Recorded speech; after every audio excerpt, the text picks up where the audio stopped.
Hello students and welcome back to my channel. So basically first of all the best to all the B.Ed students, चाहे वो second semesters में हो, चाहे वो fourth semester में हो, चाहे जो भी सेमेस्टर के स्टूडेंट्स इस वीडियो को देख रहे होंगे। तो बेसिकली होता ये है कि अगर जब हमारा एग्ज़ाम होता है तो एग्ज़ाम के एक दिन पहले हमने जो टॉपिक्स को प्रिपेयर किया होता है, कभी कभी वो टॉपिक्स को हम भूल जाते हैं, ठीक है, और हमको हर एक पॉइंट याद नहीं हो पाता है। और B.Ed में इतने सारे कंटेंट है कि कभी कभी सारे चैप्टर्स के कंटेंट को प्रिपेयर करना, उसको याद रखना, कौन कौन से उसमें क्या क्या टॉपिक्स आएंगे उसमें लिखना, हमको हर एक चीज़ बिल्कुल याद नहीं हो पाती है, राइट।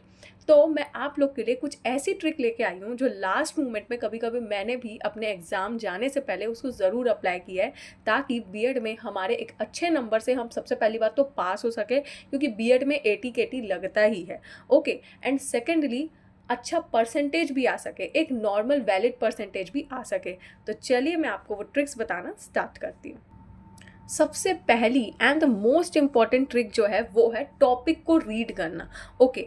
अब फॉर एग्जांपल जैसे कल कुछ एग्ज़ाम है, ओके, फॉर एग्जांपल कोई भी मेरे सब्जेक्ट का एग्ज़ाम है और मेरे कुछ चैप्टर्स में से, मतलब 5 यूनिट होते हैं हमारे में, और उन यूनिट में से मेरे कुछ टॉपिक्स जो हैं वो छूट चुके हैं, ओके। आपको करना कुछ नहीं होता है, लास्ट मोमेंट में आपको ये नहीं बोल रहा है कोई कि आप उसका इंट्रोडक्शन आप जाके ChatGPT में सर्च करो, ठीक है, या आप जाके उसका कैरेक्टरिस्टिक सर्च करो, ये कुछ ऐसा करने की ज़रूरत नहीं होती है, ठीक है। आपको बस क्या करना होता है लास्ट मोमेंट पे, ठीक है, आप बस उस टॉपिक से रिलेटेड उसकी चीज़ों को समझ लो, ठीक है। आप होता ही है कि हम लोग क्या करते हैं, जब किसी भी चीज़ को एनालाइज करते हैं या सर्च करना रहता है तो उसका इंट्रोडक्शन सर्च करेंगे, उसका डेफिनेशन कौन दिया उसको सर्च करेंगे, उसकी हिस्ट्री सर्च करेंगे, फिर उसके कैरेक्टरिस्टिक सर्च करेंगे, फिर क्या इंपैक्ट दे रहा है। देखो ये सब करने में ना सबसे पहली बात तो कन्फ्यूजन हो जाती है, मैंने किया है, मैं इसलिए आपको बता रही हूँ, ठीक है। कन्फ्यूजन हो जाती है और सेकेंडली हमको चीज़ें याद भी नहीं रहती, और इस टॉपिक का आंसर हम कहीं और लिख के आ जाते हैं। या आपने ऐसा देखा भी होगा कि आप लास्ट मोमेंट में जो चीज़ों को बोलना चाहिए आप सर्च करके जाते हो ना उसके लिए आंसर्स, तो वहाँ जाके हम कुछ और ही फ्रेम करके आते हैं, राइट। तो ऐसा कुछ नहीं करना है। तो सबसे पहला जो मोस्ट इम्पॉर्टेंट ट्रिक जो होता है वो रहता है किसी भी टॉपिक को अच्छे से रीड करना। अब चाहे मैं ये नहीं बोल रही हूँ कि आप हिंदी मीडियम से हो, इंग्लिश मीडियम से हो, नहीं, ये दोनों मीडियम के लिए आप उस टॉपिक को अच्छे से पढ़ के जाओगे। पढ़ोगे कैसे? अगर आपके पास बुक है तो आप बुक से अच्छे से पढ़ लो, ठीक है, बस एक बार लास्ट मोमेंट पे गो थ्रू करना है, ठीक है।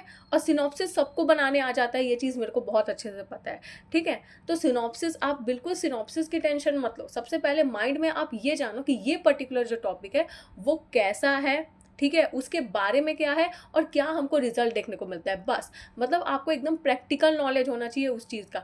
जैसे फॉर एग्जांपल अगर मैं आपको किसी फेमिनिज्म की बात कर रही हूँ, ठीक है, तो फेमिनिज्म का मतलब क्या होता है, ठीक है, और ये जो वर्क कैसे करता है और वर्क करने के बाद हमको क्या रिजल्ट शो करता है, एटलीस्ट ये 3 चीज़ आपको पता होनी चाहिए। आपको कोई नहीं बोल रहा है उसका कैरेक्टरिस्टिक्स याद करो, ये याद करो, वो याद करो, वो वहाँ जाके आप ऑटोमेटिक अपने आंसर को फ्रेम कर सकते हो। मैं क्या बोल रही हूँ कि लास्ट मोमेंट पे हमको पढ़ना कैसे होता है, तो किसी भी टॉपिक को आप बहुत अच्छे से उसको डेप्थ में थोड़ा सा अगर पढ़ सकते हो ना तो बिल्कुल पढ़ो। और ऑब्वियसली इतना पढ़ने का टाइम रहता है हमारे पास कि हम एक टॉपिक को पढ़ सकते हैं, ठीक है। सिर्फ उसके बारे में जानना है, जिस तरह से न्यूज़पेपर में हम न्यूज़ को पढ़ते हैं, किसी भी न्यूज़ को अगर हमको कोई इंटरेस्टिंग न्यूज़ होती है तो हम उसको डेप्थ में और अच्छे से पढ़ने की कोशिश करते हैं, ठीक है। इन द सेम वे आपको किसी भी टॉपिक को थोड़ा अच्छे से पढ़ना है, ओके। नेक्स्ट ट्रिक जो है, तो अक्सर होता ये है कि B.Ed का क्वेश्चन पेपर कुछ इस तरीके से सेट होता है, आपने देखा भी होगा, वो ये कि कुछ क्वेश्चंस जो होते हैं वो डायरेक्ट आते हैं और कुछ क्वेश्चंस जो होते हैं वो घुमा के आते हैं, ठीक है। तो वहाँ पे हमको आंसर्स कैसे लिखना रहता है, देखो, हम मान लीजिए हमने कोई टॉपिक पढ़ा हुआ है, ठीक है, और मैं आंसर्स फ्रेम नहीं कर पा रही हूँ, मैं लिख नहीं पा रही हूँ, लेकिन मेरे को उसके बारे में पता है, तो आपको वहाँ पे प्रैक्टिकल चीज़ों के बारे में बात करना है, ठीक है, एज कम्पेयर टू थ्योरिटिकल चीज़ें। मतलब मैंने क्या लिखा है, राइट आंसर और क्रिएट योर आंसर। होता ये है जनरली B.Ed एग्ज़ाम में हम जो आंसर्स लिखते हैं वो हम बुक के बेस पे लिखते हैं और जो हमको समझ में आता है हम उसको लिखते हैं, ठीक है। लेकिन कुछ ऐसे क्वेश्चंस ऐसे आ जाते हैं जिसको हमको नहीं पता होता है कि भाई आंसर लिखना क्या है, और अगर आपको पता है कि यस हाँ मुझे इसका मतलब पता है तो मैं उस आंसर को फ्रेम कैसे करूँ। देखो, आंसर फ्रेम करने के ना एक बहुत ही एक ईजी सा सिनॉप्सिस है जिसका आप ना याद कर लो। अगर आपको कोई टॉपिक नहीं भी आता है, मतलब मान लो आपको उसका मतलब ज़रूर पता है लेकिन आपको ये नहीं पता कि उसके उसके बारे में क्या लिखना है। तो मैं आपको ईजी सा पहली बात तो सिनॉप्सिस दे देती हूँ कि आप अपने आंसर को क्रिएट कैसे कर सकते हो। तो ये जो सिनॉप्सिस मैंने आपको बताया, introduction, characteristics, objective, impact, conclusion and reference, ये उनके लिए है जब आपको कोई आंसर आता हो या नहीं आ रहा हो। इन द सेंस मुझे कोई आंसर आता है लेकिन मैं आंसर लिख नहीं पा रही हूँ, ठीक है, मुझे उसकी चीज़ें अच्छे से पता है कि हाँ मैं ये चीज़ तो मतलब मुझे पता है कि हाँ ये इसमें ये आता है, इसमें ये आता है, लेकिन मैं आंसर को फ्रेम नहीं कर पा रही हूँ। तो इस सिनॉप्सिस के थ्रू आप किसी भी आंसर को क्रिएट कर सकते हो। देखो इंट्रोडक्शन मस्ट है बीएड में, और आपको कोई नहीं बोल रहा है। देखो कभी कभी क्या हो जाता है ना, जल्दबाजी में हम ना डेफिनेशन भूल जाते हैं। कोई बात नहीं, भूल गए, कोई नहीं बोल रहा है आपको कि वहाँ पे एकदम परफेक्ट डेफिनेशन बना के आओ।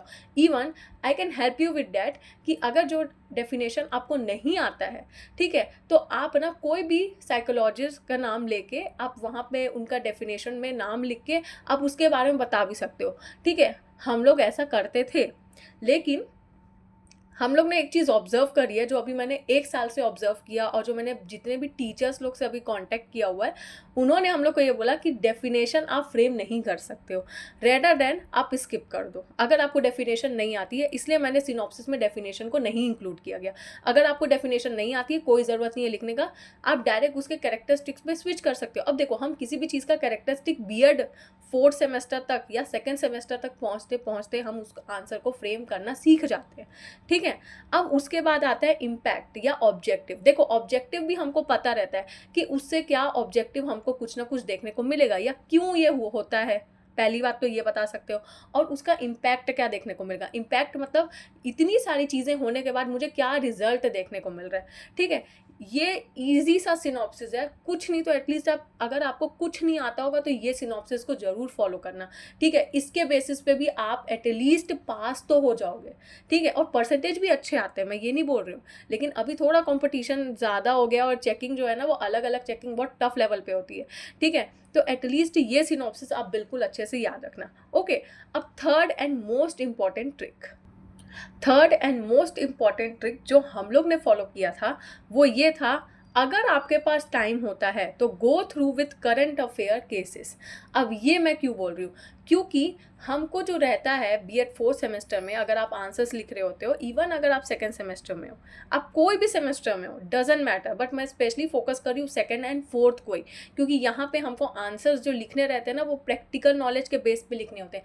क्योंकि 2nd सेमेस्टर में आपका ऑब्जर्वेशन हो गया रहता है, 4th सेमेस्टर में आपका टीचिंग एक्सपीरियंस भी हो गया रहता है, ठीक है। तो होता ही है कि आपको प्रैक्टिकल नॉलेज बहुत ज़्यादा हो जाता है। इसलिए अगर आपके पास टाइम बचता है तो आप करंट बेसिस के एग्जाम्पल्स को जरूर देख के आओगे कि कहाँ की बोलना चाहिए नई शिक्षा नीति कौन से जगह पे हमारे छत्तीसगढ़ में कहाँ पे लागू हुई है, कौन से स्कूल जो हैं वो डिस्टेंस में है, कौन से एरिया के स्कूल जो हैं वो डिस्टेंस में चल रहे हैं, ठीक है। क्यों, जैसे एक टॉपिक है गर्ल्स फील अनकंफर्टेबल, क्यों फील करती, क्योंकि इस पर्टिकुलर, जैसे फॉर एग्जांपल अगर आपको देना है तो करंट का एग्जांपल डालोगे, ठीक है। कहाँ पे कौन से हमारे छत्तीसगढ़ के कौन से डिस्ट्रिक्ट में पढ़ाई नहीं हो रही है, कहाँ पे प्रॉब्लम है, विलेजर्स को अभी भी प्रॉब्लम फेस करना पड़ता है, हमारे छत्तीसगढ़ में कौन सा ऐसा विलेज है जहाँ पे वुमेन एजुकेशन अभी भी लागू नहीं हुआ है, जहाँ की वुमेन अभी भी अवेयरनेस नहीं मतलब वहाँ पे जागरूकता नहीं हुई है, ठीक है। ये सब थोड़ा सा जब अपना एग्जाम्पल्स को सर्च करके आप उसमें अगर एग्जाम्पल्स डालेंगे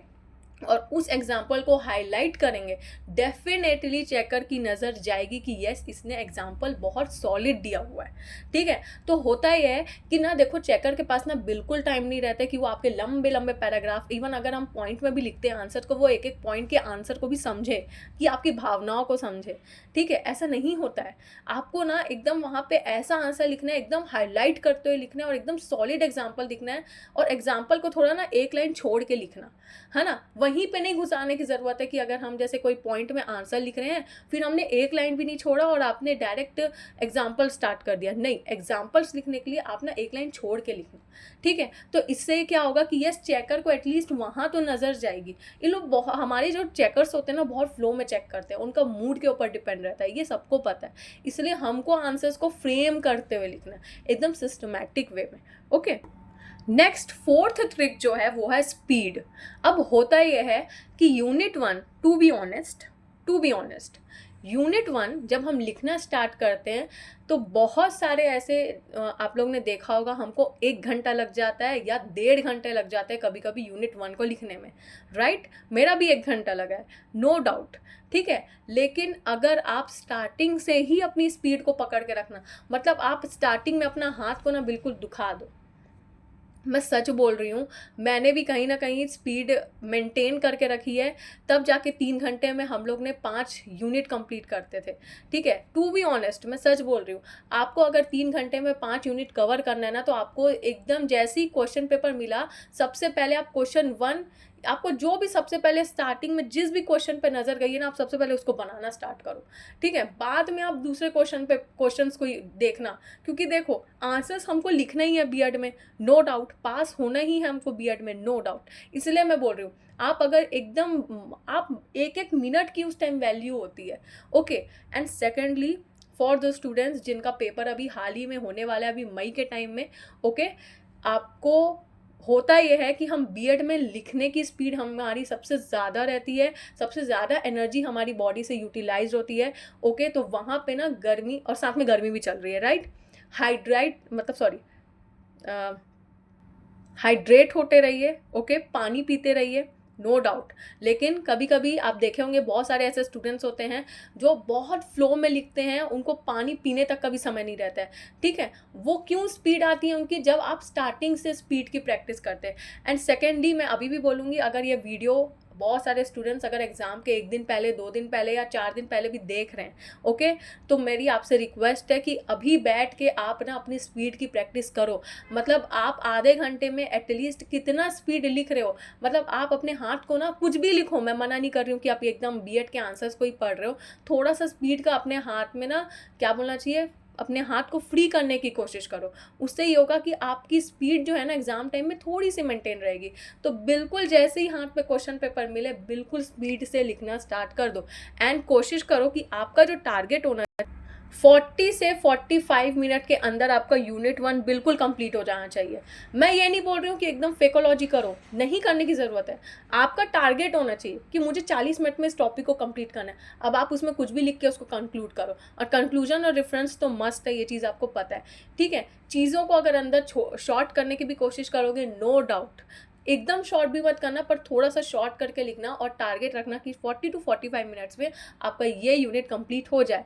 और स्पेशली 4th सेमेस्टर आते तक आपको इतना तो मेंटेन करना आ जाना चाहिए, ठीक है। तो जब तक आप अपने हाथ को रिलैक्स नहीं करोगे, क्योंकि होता ही है, हम घर में कुछ और प्रैक्टिस करते हैं और जब हम एग्ज़ाम टाइम में लिखने जाते हैं तो हमारे हाथ में बहुत पेन होता है, ठीक है। तो अपने हाथ को अभी से रिलैक्स कर लो, मैं सच बोल रही हूँ, आप रिलैक्स करो अपने हाथ को, स्पीड देखना कल खुद ब खुद मेंटेन रहेगी, ओके। 5th जो इम्पॉर्टेंट ट्रिक है वो ये है कि कभी कभी लास्ट मोमेंट में ना हम PYQs को भी ना, हम PYQ देखे रहते हैं, मैं ये नहीं बोल रही हूँ, लेकिन लास्ट मोमेंट पे भी आप PYQs को ज़रूर एक बार एनालाइज कर लीजिए। और जो इम्पॉर्टेंट टॉपिक है, अगर आपको लगता है कि वो छूट गया है, तो उसको ज़रूर पढ़ लीजिए, ठीक है। मैंने आपको सिनॉप्सिस बता दिया है कि लास्ट मोमेंट में अगर हमको कुछ नहीं याद आता है तो आप वो सिनॉप्सिस को बिल्कुल फॉलो करके पढ़ सकते हैं, ओके। सबसे ज़्यादा इम्पॉर्टेंट ये जो 5th ट्रिक होती है वो यही होती है कि आपको इम्पॉर्टेंट टॉपिक्स कवर करना ही है, आपको PYQ को देखते हुए इम्पॉर्टेंट टॉपिक्स को कवर करना होता है, ठीक है। इम्पॉर्टेंट टॉपिक्स की वीडियो जो है वो अभी शॉर्ट वीडियोज़ में अपलोड कर दूंगी मैं, कि कौन कौन से इंपॉर्टेंट टॉपिक्स हैं हर आपके सब्जेक्ट के हिसाब से, ओके। तो एक बार अगर वो टॉपिक छूटा होगा तो आप ज़रूर उसको देख लेना, ओके।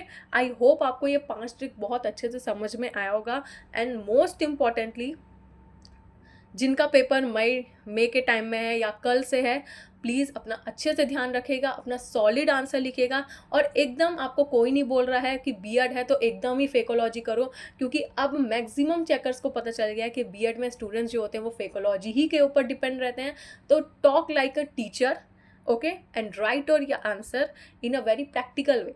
अपने आंसर को आप एकदम प्रैक्टिकल वे में लिखोगे विथ क्या बोलना चाहिए, बहुत अच्छे से फ्रेम के साथ, एग्जाम्पल के साथ। फ्लो चार्ट बनाना तो बिल्कुल मत भूलना, yes, most important flow chart बिल्कुल नहीं भूलोगे, ओके हर आंसर को, हर टॉपिक को आपको एक ऐसा फ्लो चार्ट फॉर्म में बना के एक्सप्लेन करना है, ठीक है। तो बहुत अच्छे से विथ क्रिएटिविटी अपने आंसर्स को लिखिए। And to all the students best of luck, okay, जिनका पेपर कल से है या फर्दर अभी जून में जिनका पेपर होगा, okay. And do like, share, comment and subscribe to my channel and wait for the next video.